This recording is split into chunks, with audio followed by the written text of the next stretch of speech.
Olá! Bem, hoje a gente vai dar uma olhada mais de perto numa passagem bem intensa lá do segundo livro das Crônicas, capítulo 20. Isso, uma história e tanto. Começa com o rei Josafá de Judá recebendo uma notícia assim de gelar o sangue. Uma multidão, uma coalizão enorme de exércitos moabitas, samonitas, até milnitas está vindo para a guerra. E já estavam perto, né, em Hazazon Tamar, que é em Gede, bem na porta de casa praticamente. Exato. O primeiro impacto é o susto, claro. Imagina receber uma notícia dessas. Mas aí o Josafá, ele toma uma decisão crucial.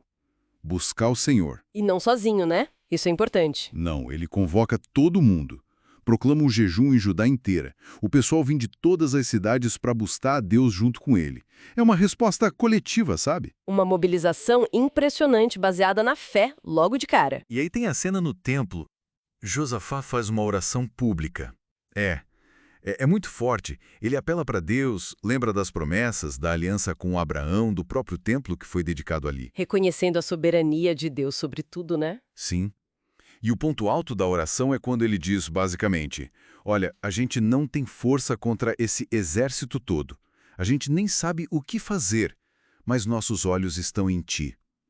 Que confissão de dependência, né? Total. E o texto diz que estava todo mundo lá. Homens, mulheres, crianças, toda a nação unida nessa busca, nessa vulnerabilidade perante Deus. É um quadro poderoso. E a resposta divina não demora.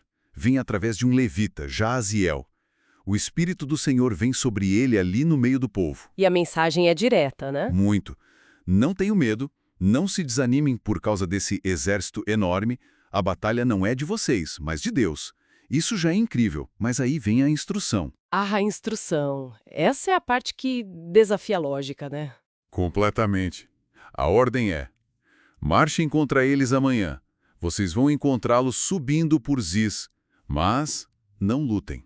É isso, tomem suas posições, fiquem firmes e vejam o livramento que o Senhor vai dar.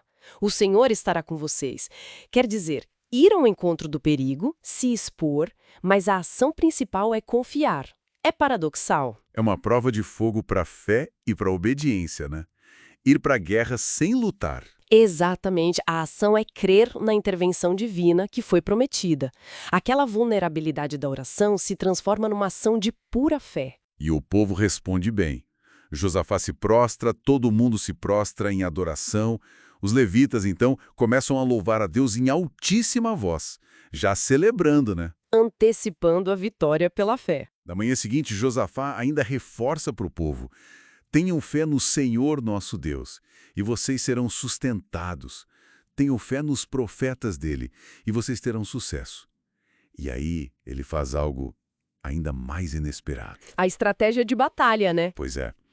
Depois de consultar o povo, ele não põe os soldados de elite na frente. Não. Ele nomeia cantores. Cantores na vanguarda. Sim. Um coral marchando na frente do exército, cantando "Deem graças ao Senhor, pois o seu amor dura para sempre", louvando a beleza da santidade de Deus. É uma imagem surreal para uma guerra. E isso mostra o poder que eles atribuíam ao louvor, né? Não era só um cântico motivacional. Era a arma principal ali, a adoração como estratégia de batalha, a fé se tornando audível. E o mais impressionante é o que acontece em seguida. O texto é claro. Assim que eles começaram a cantar e a louvar, Naquele exato momento, o Senhor agiu, armou emboscadas contra os inimigos. Os amonitas e moabitas atacaram os do Monte Seir e depois se destruíram entre si, uma confusão total. autodestruição do inimigo, provocada pela ação de Deus no momento do louvor. Quando o exército de Judá chega no ponto de observação, não tem inimigo para lutar, só corpos no chão. Ninguém escapou. Vitória total sem levantar uma espada. Incrível. E não para aí. Eles acham uma quantidade enorme de despojos, equipamentos, roupas, objetos de valor. Tanta coisa que levam 3 dias só recolhendo. 3 dias. A bênção foi tão grande quanto a ameaça. E o lugar passa a se chamar Vale de Beraca. Vale da Bênção ou do Louvor. O retorno para Jerusalém é uma festa com harpas, liras, trombetas, direto para o templo de novo. Fecha o ciclo, né? Oração dependente, fé na palavra, obediência mesmo no absurdo, adoração como ação, e aí vem a intervenção, a vitória e a bênção. É um modelo muito claro. E o efeito disso nos vizinhos. O temor de Deus se espalha, e o reino de Josafá teve paz por um tempo. Sim, a vitória teve um impacto regional, trouxe paz, mostra como a ação de Deus em favor do seu povo podia influenciar até as nações ao redor. Agora, olhando para o reinado de Josafá como um todo, o livro de Crônicas faz um balanço, né?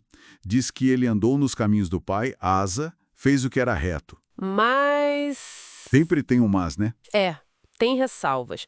Os altares idólatras nos lugares altos não foram totalmente removidos. E o coração do povo, apesar daquele momento incrível, não estava completamente firmado em Deus. Uma fé talvez mais circunstancial do que totalmente arraigada. Pode ser. E isso talvez explique o episódio que vem depois. Logo após essa vitória espetacular baseada na fé pura... O contraste, né? Exato. Josafá se alia com Acasias, rei de Israel, que era ímpio. Para quê? Para construir navios para comércio em Tarsis. Uma parceria puramente humana e questionável. E aí vem outro profeta, Eliezer, e avisa. Já que você se aliou com Acasias, o Senhor vai destruir o que você fez. E foi o que aconteceu. Os navios foram destruídos, nem chegaram a navegar. Um fracasso total naquele empreendimento. Isso deixa a gente pensando, né? Como pode a mesma pessoa ter uma experiência de fé tão radical, tão dependente de Deus que resulta numa vitória milagrosa, e pouco depois buscar segurança numa aliança humana, claramente desaprovada por Deus, que leva ao fracasso? O que isso nos diz sobre, sei lá, a constância da fé? Pois é. Será que é mais fácil confiar totalmente quando não se tem mais nenhuma outra opção, no desespero total, do que nas decisões do dia a dia, quando a gente acha que tem outras saídas, outras estratégias? Boa pergunta. Fica aí a reflexão sobre essa gangorra entre a fé total e as alianças humanas, né? Mesmo depois de ver um milagre daqueles. Exatamente. É algo para a gente pensar sobre a nossa própria caminhada.